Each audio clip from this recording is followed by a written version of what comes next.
I honestly don't understand this year's Dolphins team, nor do I understand the Bills right now either.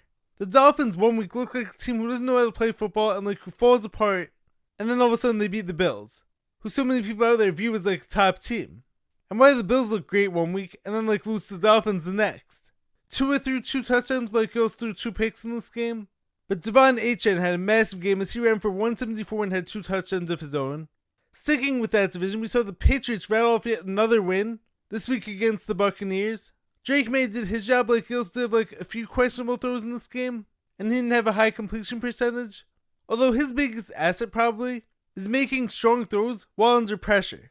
Whether it's to Diggs or Keyshawn Boutte, he hangs in the pocket really well and delivers big throws.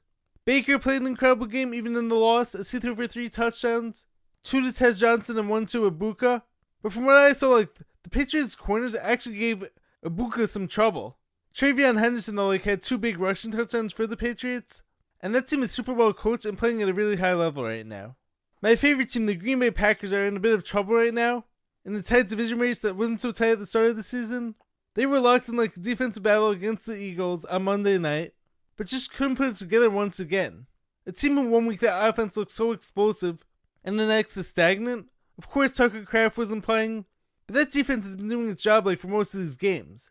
Jalen Hurts had a big throw late in the game to Devonta Smith for a touchdown, and Philadelphia won 10-7 despite like a bizarre decision in the fourth quarter to go for it on 4th down with 30 seconds left that made no sense.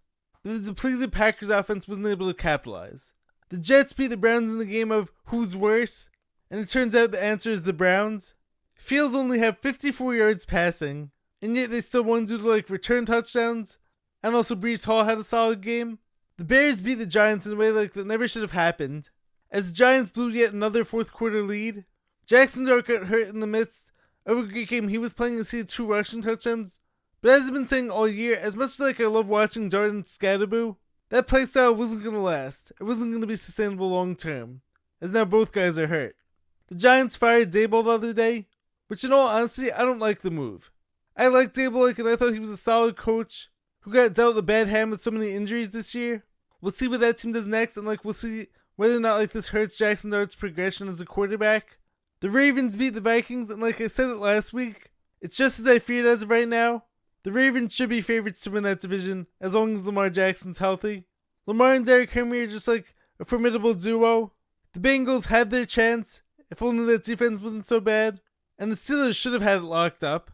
But that team has been falling off as of recently too, as that team lost to the Chargers 25-10 this week and got crushed by that defense.